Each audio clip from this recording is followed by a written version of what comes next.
I think there's also a vulnerability that is part of the creative process that if you are creating in your studio or wherever you create in privacy, there's like the messy phase where you don't know what you're doing or you're trying something, it doesn't work, or you know exactly what you're doing, but it just still looks terrible until you get a little further down the road. And muralists have to do all of that in public. But there's also this I'm putting my art out there in the world and I'm creating in public. And I don't know always how people are going to respond. And I don't know if people are going to understand what I'm trying to say or like it or not. And they do it anyway with a lot of kind of love and orientation to the community. So that I think is really beautiful to see. We feel like every mural is a container for the community vision, but we are also the container for the mural and our relationships with each other, the systems, our practice, our expertise, our commitment. Like we create this container that allows the experience to really emerge and evolve. We are here representing the community's intuition, as you say, and principles of justice and equity and equality and righting past wrongs and seeding hopeful visions of the future and big things, right? So we are representing something bigger than ourselves with the work, but also with how we do the work. Just whatever you can do to help the people around you really shine.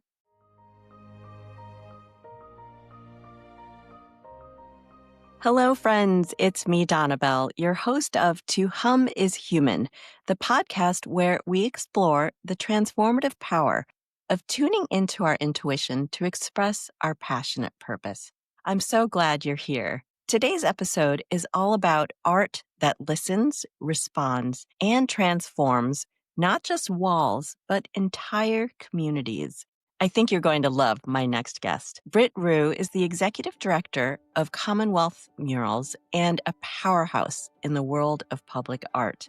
For over 20 years, Britt has led nonprofit organizations, applying her skills in community organizing, project management, finance, fundraising, and public relations to create transformative opportunities for people to work together to improve their own communities. Through over 90 mural projects and countless collaborations, Britt has redefined what it means to create art with a community, not just for it. Her work is rooted in equity, storytelling, and deep listening, amplifying the voices of those who are often overlooked and turning neighborhood walls into vibrant mirrors of identity, resilience, and joy. If you've ever wondered how art can be a vehicle for healing, connection, and belonging, or how to center community intuition in a creative process, this conversation will stay with you long after it ends. Welcome, Britt. Thank you so much. That was such a beautiful introduction. I'm like, well, I want to know her, the woman you were talking about. No, that sounds amazing. And actually, I've never used or heard the phrase centering community intuition in our process, but I think that's so on point. And if you don't mind, I'm going to start using it now, Oh my from now goodness. on. Please do. I think Okay. there's a reason why I had to say it, because in a way, you're really becoming centrifuge and channel for all of that collective energy into something that is so meaningful and powerful that then expands beyond that current project. But before we even speak about all the amazingness that you do, I would love to go back a little bit before you even started working in this field. What drew you to working with communities in the first place? Not just the art, but just really working with communities. Okay, well, then we have to go way back because I think that's always what I've wanted to do. I got my MBA a million years ago, but even then I was created a focus on nonprofit management before they had it at UMass School of Management. I've never been profit driven. I mean, there are moments now I'm like, if only I had spent like 5 years in my 20s making a lot of money, I would not regret that now. But I just never have. I've just always been drawn to working with people in partnership with people to make the world a better place. I have this incredible legacy of matriarchs in my family. My great grandmother was a real community oriented philanthropist. And I think it was in the 50s, they had a radio program called This I Believe. She was interviewed on it and they write an essay about like what do they believe. And her whole essay was about serving others and giving back. And she says, if I could teach my children and my grandchildren like one thing, it's that that's what makes life worth living, is making the world a better place for others. And I'm her granddaughter. So I often think of her and this legacy. And I think it's just part of our genes. Well, you come from very strong, powerful genes, and those are really big words for someone to impart on the next generation. And obviously, it stuck with you because you're like, oh, there's something bigger than just me and what I'm doing. Ooh, I get chills with that. We're also speaking about intuition, feeling a sense of purpose and guidance. So, if you could share a little bit about, I know you got your MBA at UMass. What was it about working with business, but also working with community that really pulled you? I don't think I ever would have gone to get my MBA if I hadn't had a mentor who said, you really should do this. If you want to fulfill your mission in life, you should do this. Don't get a nursing degree. Don't get a degree in education. Get a business degree. And it was hard. I felt really out of place. I did not relate to the other people there. It was kind of like a 2-year gauntlet. So this isn't really intuition, but it is a kind of listening to the teachers that show up in your life. I mean, sometimes they're people and sometimes they're voices or inner knowing that's coming to you. But I think really learning to listen. And I just trusted this person. He was at the time the dean of the School of Management. I said, okay, if you really think so, I'll do it. And it's been so helpful. He was 100% right. Well, there's something about that when somebody can see it in you as well, right? Yes. Now, you've often said that murals can hold the heartbeat of a neighborhood. What does that mean? And why were you drawn specifically to murals? Okay, well, this is going to go back a little bit too. I'll try to make this a short story. But I grew up here in Western Mass and mostly in the Amherst area and surrounding rural towns. There was no street art to speak of. The only public art I really saw was live music or an occasional statue. And it wasn't until my 40s that I decided to take a solo trip to Barcelona, my first solo vacation. I had gone like solo trips for work. And I went, and on the first day, I signed up for a walking tour of street art of Barcelona. Unbeknownst to me, Barcelona being like one of the worldwide meccas of street art, and especially then. So I went on this tour, and it just opened up this whole world to me that I had been blind to see. There's a certain unsanctioned street art, graffiti and wheat pasting and other types of installations that people do unsanctioned. It's a whole community. There's messages. And if you're not looking for it, you kind of just don't see it. But once you start looking for it, it opens up this whole world. And I became obsessed. And because I was on this trip by myself, I got to lean into that obsession as much as I wanted. And I spent a lot of time, 5 days, just walking around looking at street art. And then I came back and I was like, okay, where's the street art around here? So I started looking for mural festivals or doing searches online for like where are these legal walls where people go to practice graffiti, and driving all over the place just to find it. And there was a day that I went, it was a Sunday morning. I got up, my kids were at their dad's. I strangely had nothing to do that day. So maybe this also is the universe. I'm scrolling through Facebook and I see that there's a mural festival in Worcester. I'm like, I'm going to go. So I roll out of bed and go. And I get there at like 9 in the morning on a Sunday. Nobody is painting. They had all had this big event the night before, except for these two guys from Spain. They were there for just a few days. So I sat and watched them, and they were like one creative soul in two bodies, the way they painted together and worked together. So I sat on the hood of my car and watched them for like 4 hours. And then I came back the day after that and the day after that and just watched them create this beautiful work of art. They go by Picciavo. You can look them up. They do really beautiful work. It was on the side of an apartment building. So I watched the art being created. And I watched how the people who lived there reacted to the art each day as it unfolded and how it changed the whole energy of the space. And by the third day, I started watching all of the people working the festival, like organizing it, bringing them lunch and bringing them paint and bringing a reporter over or whatever. And I thought, you know what? I bet I can figure out how to do this. I'm good at organizing things. I'm good at raising money. I'm good at planning. So I'm going to figure out how to do it. And that's the beginning of the rest of my life. Wow. And what a connection too with Barcelona and then seeing two muralists from Spain. That Yes, just I wow, know. that's quite a coincidence there. Yeah. And I can only imagine what that must have felt like being immersed in the whole process because when you went and traveled, you saw the finished product. And Yeah. that in itself is an experience, but to actually be there when they're making and creating and sort of the buzz and the energy of all that, these spaces are huge. And to be Yeah. able to really cover an entire surface and then create this space that's larger than life.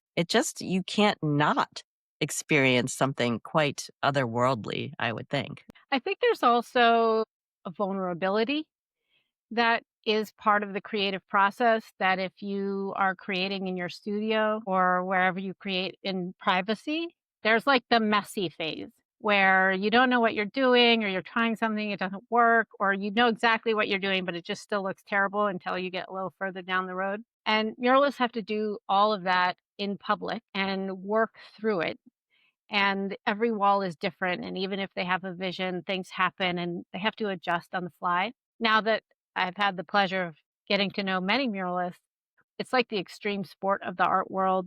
Muralists are hardcore. I love them. They're like work hard, play hard kind of people, but they work so hard. And so there's that energy, but there's also this I'm putting my art out there in the world and I'm creating in public. And I don't know always how people are going to respond. And I don't know if people are going to understand what I'm trying to say or like it or not. And they do it anyway with a lot of kind of love and orientation to the community. Mm. So that I think is really was really beautiful to see. And I also feel like, too, when you're in such a public space, it's almost like, in a way, you really are creating with the community. I mean, just being surrounded by that, whatever environment or location you're in. And I imagine people, too, walking up to you saying, "Hey, what's going on? What are you working on?" It's like it really starts to become this sort of unfolding conversation with the place. And there's something really beautiful about that ties the mural to the place. I'm curious about what you noticed in Barcelona compared to what you saw in Worcester at the time. Was there a certain feel or essence about what art was being made? The street art that I fell in love with in Barcelona wasn't murals. It was graffiti and wheat pasting mostly, but other types of little sculptural installations like people painting cans and putting them up, or tile work, or things they were creating, three-dimensional objects they were creating and putting up.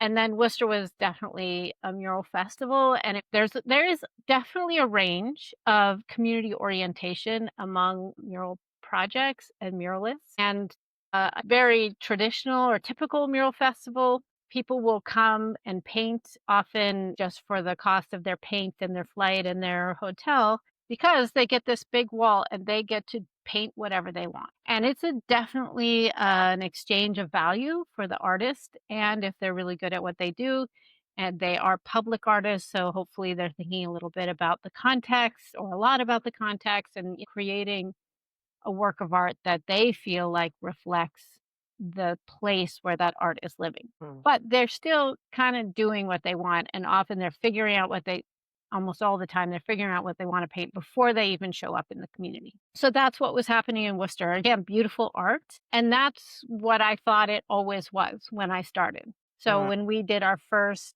round of 10 murals in Springfield, that's what I explained to everyone. I was like, "This is how it works. They come in, we're gonna pay them, but not that much. They're gonna come in, they get to paint what they want. We get a mural." But one of the artists that I brought in was just through and through community muralist. Her name is Greta McLean, Good Space Murals out of Minneapolis. And I saw her work on Instagram and I fell in love with it. And I called her up and she's like, "I'd love to do this, but this is how I do it. I'm going to come a couple months ahead of time. We are going to meet with the community around the wall and listen to them and ask them what they want to have. And then we're going to do a photo shoot of people that live there because those are going to be my subjects for the mural. And then we're going to come and we're going to turn the whole mural into this giant paint by numbers on the special mural fabric and have the community paint with us."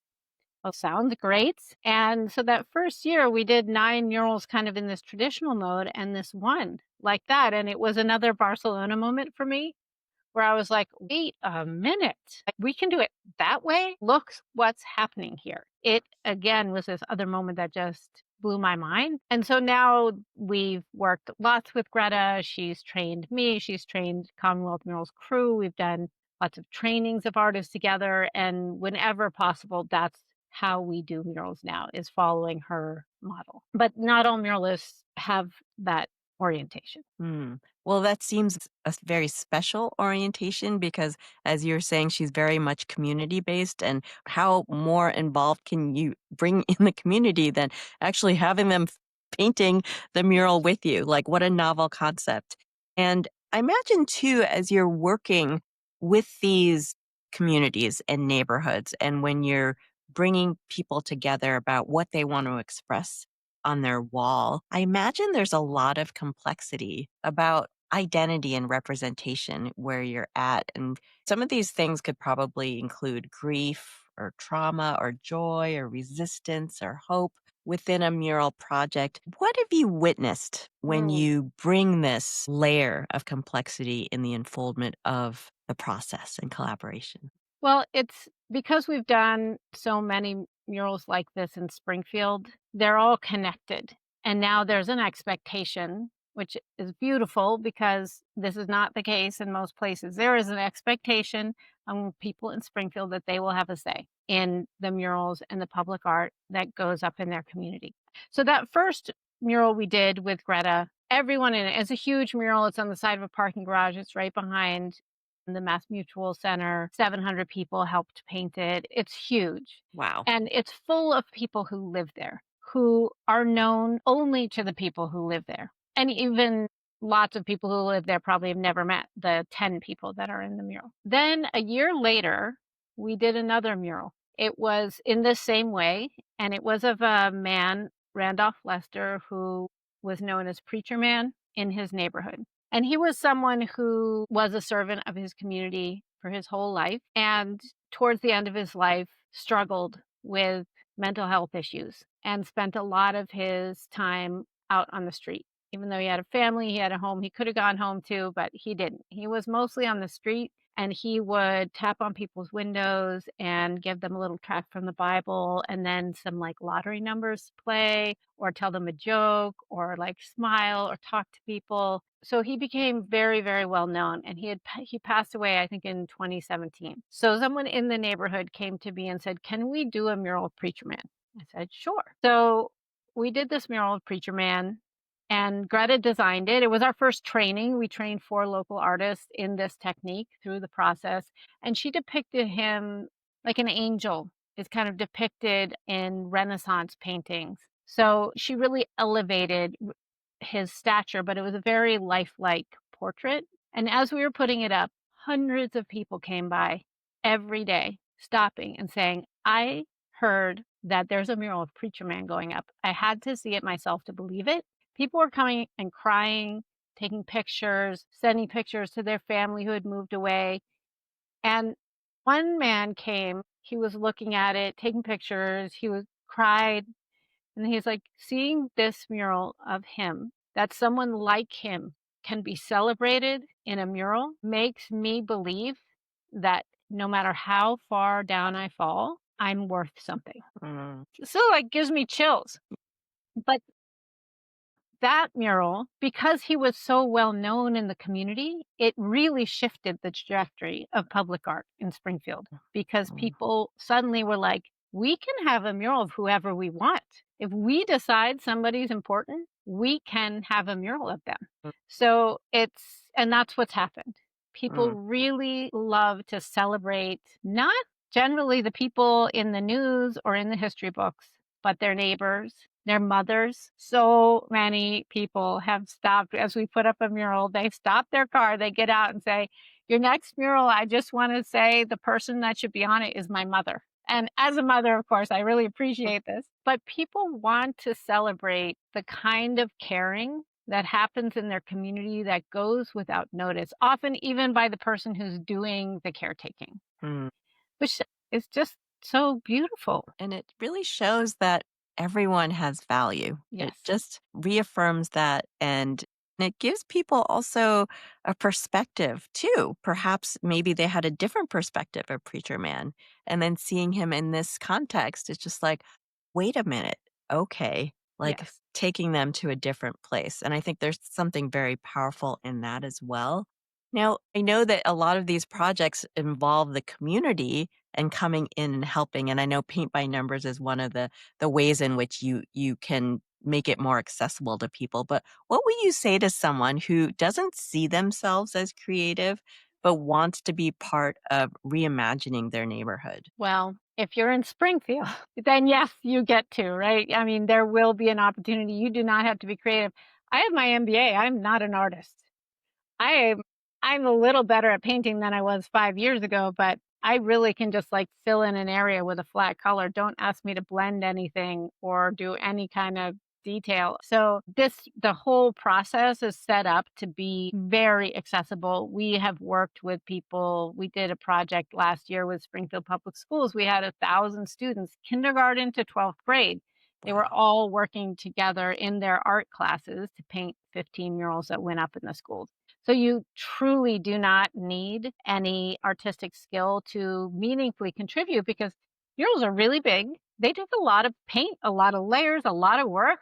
This is labor that we need done. It's not just a superficial thing. So if there's somebody doing a mural like this in your community, you get to do that. And I do think in the world of public art, things are shifting. I think the Black Lives Matter movement had a lot to do with that. I mean, they deserve a lot of credit for insisting like nothing about us without us. And who is telling the story is almost more important, perhaps more important than the story that's being told. So I've seen a lot of shifts in the way public art is done to create more opportunities for community to have a say. But I do think it takes an individual to find those opportunities. No Uh, one is going to come knock at your door uh-huh. and say, "Could you please give us your opinion on this?" But they might post something on social media or there might be some press release or something. But you got to get up and go. You got to Yes. go to the meeting and have the conversation. And I think trust, and going back to intuition, you have to trust that your personal experience, no matter how humdrum or messed up you might feel about your own personal experience, it has value and it's a unique perspective that only you can give, but also will have universal elements to it. So, Absolutely. Well, and I know you've mentored emerging public artists, which is mhm. amazing because I know how do people even start if they do want to do something like Exactly. this, right? And so that's amazing that you do that. But especially you've worked with those who are historically underrepresented. What I'm interested in is how do you support someone in finding their own authentic voice while navigating the very public, sometimes political terrain of mural work? I don't actually think people have a hard time finding their own voice. People Mm, who feel drawn to the creative process, in my experience, the blocks are more about access and technique and material and skills and opportunity to put all those into play than finding their unique voice. mm, And all those other things are real barriers. It's hard to learn to become a muralist. Murals are not just big paintings. You can be an amazing painter in your house and on a canvas. And that does not mean that you're going to be a good muralist. They're very different, but it's very hard to learn. And there are few opportunities. So that's mm, kind of the piece that we're bringing to the community. Like, let's create opportunities that are accessible. We get funding from the amazing foundations in Massachusetts to artists to participate in the training rather than have them have to pay to participate so that it can really be open to whoever has the drive. And it does take drive. There are people who go through our training and are like, yeah, I thought I wanted to do that, but I really don't ever want to do that again. That was terrible. And some people are like, it wasn't terrible, but we're going to pass. And then there's some that are like, that is my jam. I've never been yes, so tired, but when can I do it again? yes. So, And that's a really good way of weeding the wheat from the chaff, right? It really tests you to see if this is really what you want. And when you know that that's what you want to do. Like you give Yeah, them the opportunity and for the sure. platform to do that. And that's a beautiful thing because I really do see you, Britt, as a connector, not just connector with artists, with the community, but just a connector in general to knowledge and wisdom and what you've learned along your way and your path to help others find their own way as well. In the context of collective creativity, if you will, what does intuitive leadership look like for you in that role? I was thinking about this a little, well, not about leadership, but about intuition ahead of this because I was like, oh gosh, okay, what do I want to say about this? And this, I got stuck and I actually came back to, I want to ask you a question. Okay. But I'm 55, and I think that things change as you get older. So, what I might have labeled intuition when I was younger now feels like self knowledge. I think there's like a self knowing of, okay, one, like I can do this. Like that moment I had, I can learn how to organize this kind of thing. There's another kind of self knowing, which is if I fail, I'm not going to die. It might be terrible, it might be embarrassing, I might be brokenhearted. It's not gonna wreck me if I fail at this effort. And I think when I was younger, I did have that fear of if I fail, if I try this thing, if I stretch and I fail, that's the end. Mm. So I think that basis of self-knowledge and knowing and confidence maybe that comes with lived experience then allows me to be more open to being present in the moment, really listening to the people around me, listening to myself. We have these 5 studio values that we also learned from Greta, 4 of them, that we come together and talk about at the start of every project. The first one is present listening, and the second one is enthusiastic curiosity. I think that those 2 qualities create the opportunity where you can get in touch with your intuition and lean into it a little bit. Mm. You have to be present, you have to be listening to yourself, and then you have to say, "What if I try that? That's a new thought. I don't really know. I'm not sure how this is gonna play out, but I am enthusiastically curious." The way little kids, when they're learning something, they're like, "I get to learn something," and then they learn it and they laugh. They're happy that they've learned this new thing. And somewhere along the way, we get to adults, and when we're faced with something we don't know and an opportunity to learn it, it's easy to feel fearful or embarrassed. So we try to, but I think if you can practice that, really like, okay, let's see what happens. It's not going to kill us. We're not going to die, and we know we're bringing a lot of skills Yes. to the effort. So let's see where this feeling leads us. Well, I'm curious what the other three principles are. Okay. Those And are then I'm gonna great. ask you my question because I'm really Okay. curious about your answer. So those are the first 2. The third one is be the container. And actually, I think that this is also relevant. We feel like every mural is a container for the community vision, but we are also the container for the mural and our relationships with each other, the systems, our practice, our expertise, our commitment. Like we create this container that allows the experience to really emerge and evolve. So be the container, represent something bigger than yourself. This is kind of an obvious one for us, but we try to be very mindful. We are here representing the community's intuition, as you say, and principles of justice and equity and equality and righting past wrongs and seeding hopeful visions of the future and big things, right? So we are representing something bigger than ourselves with the work, but also with how we do the work. And then the last one is help each other shine. Like find ways to notice and say, let me do this, let me help you with this, just whatever you can do to help the people around you really shine. So those are our You 5 you values. could take that to life in general. Those are the 5 steps to a happy life. Like I feel like Yes, a that meaningful life. Not the always meaningful happy, but well, right. meaningful, yes. Meaningful, Meaningful yes. life that could be put into practice in any field. And especially because your work is so collaborative, there is an acknowledgement and an honoring of the other person who's there with you in this. What is your question? I'm curious. Okay, I will ask. I'm going to say one thing about that working as a team. So many visual artists are true introverts, many artists.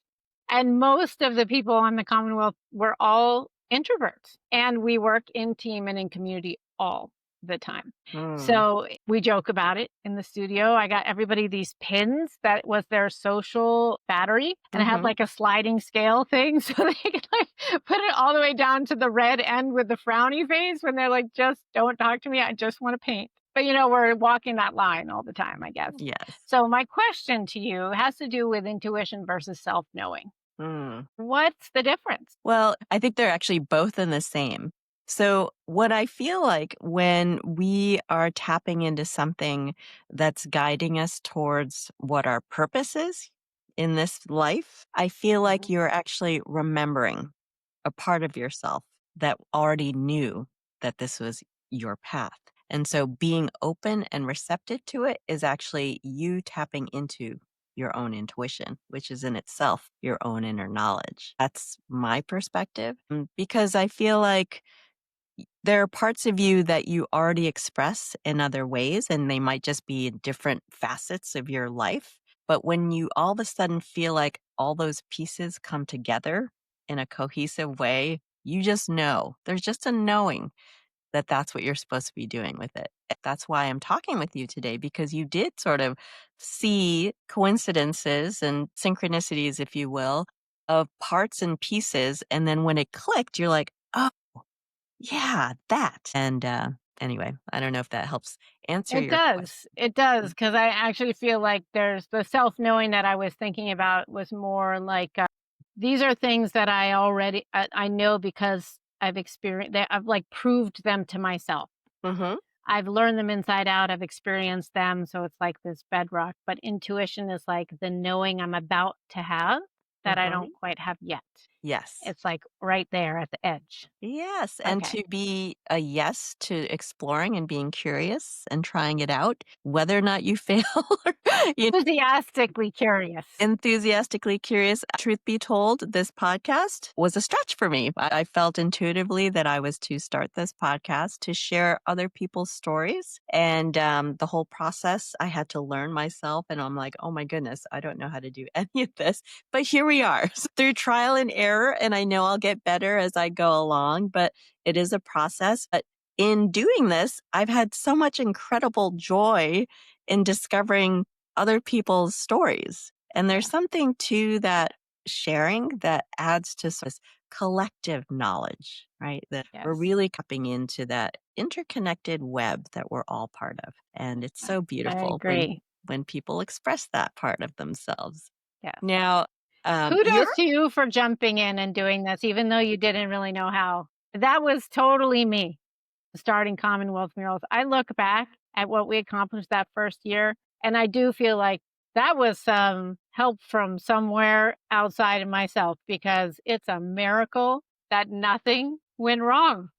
And now that I know all the things, not even, I've experienced many of the things that could go wrong. Mhm. And, there were little things we dealt with them, but I did not. I look back now and I'm like, that girl, she did not know what she was doing. But it managed to keep going because Yes. essentially, I mean, we're not talking about me mostly, but Florence Night Out was the same thing. I don't know how that happened, that art street festival that I created out of nowhere. Never did that before. And the impact that it had on the community was more than I could have ever imagined. And I imagine that's what you feel as well when you start working and starting a project in general. You get that like really creative feeling in your whole Yeah. body of something new and exciting coming, Yeah. and it's hard to resist. It really is something hard to resist. Yes, it Now, is. as you are working with these groups and you come across perhaps things like, huh, that's interesting. I wasn't really thinking about that. But have there been times when you've had to say no or shift course because something didn't align with not necessarily your values, but just the original intention? And how did you navigate that? There have definitely been times where we have had to say, "Okay, that's not gonna work. We're gonna let that go." And usually it's, the community will go through their process. Well, there's a couple points in the process where we've bumped up against that a couple times. One is the community has a vision, and then we've done the best we can to select an artist that can execute that vision, but they just don't meet. The artists interpretation of the community input doesn't resonate with the community. And because it is a combination of the two, the artist is going to create a work of art in their own style to express this theme in the community. And there have definitely been times when the community was just like, no. And we've just had to not do it. And we're not going to put up a mural that the community doesn't want. And then the other times that there's conflict is, or where it doesn't connect, the artist and the community are on the same page, but the building owner is not. And Mm. often on these buildings that have big walls, they're owned by people that don't live there. And many of them live far away, and it's a business proposition for them. And they're just not interested, and really not interested in taking any kind of risk. So there have been times that we've run up against that. And then I think that there's a group of our society that really liked the status quo of years past, where, like our current president's like statue garden, whatever he's trying to do there, and all of his messaging, which I will just say is terrible in my opinion. But there are people who really align with that. That's what they want. That's what they've gotten their whole life, and they don't want anything else. And so the work that we've been doing has been challenging for people who are tired of seeing brown and black faces, women, children, not war hero, just people dominating our shared physical space in a way that they're not used to. And so we've also run into that. I imagine could be impactful in the process, but I'm happy to hear that it doesn't necessarily guide the trajectory of projects, because I've seen what you've done, and they're just gorgeous. They're just works of transformation and healing. I feel like there's something that happens when these images then appear on the wall and bring that sort of validation, like we belong here, Yes. and this is our place too. Now, Yeah. when you think about murals, they live in place and time. And I know these particular murals can probably last a long time, but how do you think about the impermanence, especially when a mural gets painted over or fades with the weather? What lives on even when the paint Mm. doesn't? It's interesting because there was an amazing mural project in Springfield in the 70s, spearheaded by an incredible artist named Nelson Stevens. And he was a member of AfriCobra. They had a very on point, politically progressive set of values around their art that were aligned with the Black Power movement. He was a professor at UMass. Over 3 summers, he brought down students from UMass, students from Springfield, and they painted 37 murals in Springfield. That's a And lot. a Yeah. lot, way before people were doing mural festivals. Mm. He was a true visionary. Over time, and in short order, most of them disappeared. Some of them, the buildings were torn down or they were painted over. Some were intentionally painted over by the city or powers that be that did not like how Black Power oriented they were. But the memory of those murals lives on. There are so many people who remember them going up, and remember the feeling of their neighborhood when there was all that art there. Mhm. So in 2021, we started working with Nelson Stevens to recreate. He painted and designed 4 of them, 4 of the 37 himself. All of them were gone. We had pictures of 2. We eventually found a picture of the third. And so we started working with him to recreate them, embedded in this training program for local artists and with community painting. He tragically passed away just a couple months before we were starting work on the first 2. But we've brought them back to the community, and people remember them from before. They're back. So there's Mm. definitely murals live a long time, and even when they fade or get taken down, they live in people's memories of Mm. the way the smell of a place, or a certain, if you lived somewhere and you go away for a long time, you come back, you're like, oh, that house, like, oh, that restaurant. You have Mhm. these place-based memories. Mm. And I think that murals can be anchors for those place-based memories, even when they're physically gone. Well, and if you can imagine that generation who saw the murals go up in the first place before they then disappeared, what their future generations are now experiencing through their eyes in this new perspective. I think that's the beauty of reintroducing that work that had gone. the next level of memories that will then continue with Yeah. these back up again. So what a beautiful project that was. Yes, it's really special, and I'm really hoping we can find a photo of the 4th. There was 50 years between when they were painted and then when we repainted the 3 that we've done so far. 50 years Wow. is like 2 generations. I mean, there are lots of people who were kids when they were painted who helped paint them again and bring Hmm. them back. Wow. But it's a long time to go and live in one community and to not have your physical space reflect anything about you that is not you as a consumer or you in a generally negative light.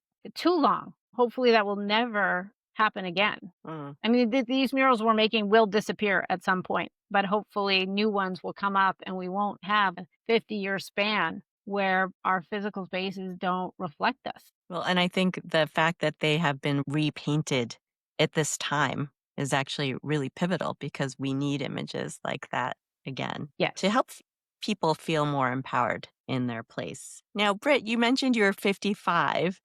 Right now, in the season of your life and work, what are you learning or unlearning about your own creative process? I'm actually, I feel like just starting a personal creative practice. I was not brought up in a family where that was encouraged or dabbling in anything was encouraged. It was all like, if you're going to do something, you need to become the best. And if you're Mm, not, don't show signs of being the best in the first week or month, change course. And I think it's just spending time with so many artists and being so in love with street art and seeing all the different things that people are putting up anonymously that are up and then they're gone, they're ephemeral, created this space of permission for mm, me to play. And that's what it feels like now. It's amazing. I feel like, thank God, I finally figured this out. Like when I turned 50, I was like, if not now, when? And how sad it would have been if I had never played in that way. mm. So that's a new thing for me. I think there's such a key point in that term. I gave myself permission to play. It just seems Yeah. like, really? Why would I have to give myself Right? permission? But it really does stop people. As All we the get time. older, It we're not stops supposed to me all play. the time still. Like, I'm like, "Well, do I really wanna do that? I don't know what I'm." There's no point except to play, to be Have curious, fun. to explore, and have fun. And I still have to sometimes really give myself pep talk. Like, "You Yeah. can do it. You can just go have fun for no reason."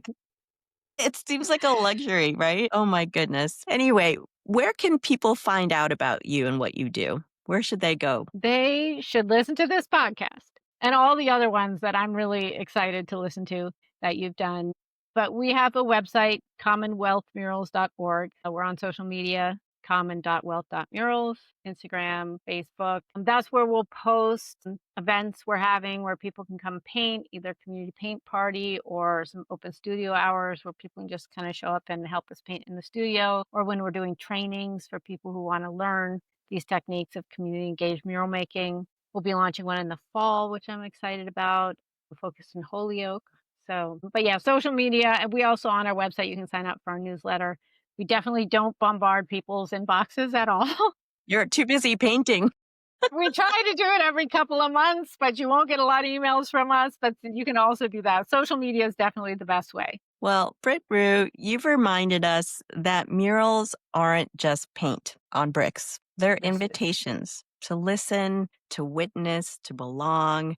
And I believe that through your intuitive leadership and deep commitment to equity, you've shown us that community and art can both be a mirror and a movement. So I thank you so much for being on the show today and sharing your story and words of wisdom. It's been quite an honor. the honor is mine. Thank you so much. Thanks for being here. I hope something from today's conversation stayed with you or gave you a new way to look at things. That awareness, that pause, that's where things start to shift.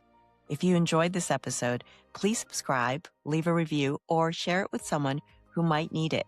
You can learn more about my work and what's coming up at sonorouslight.com, and you can follow me on Instagram at @tohumIsHuman. Until next time, keep humming.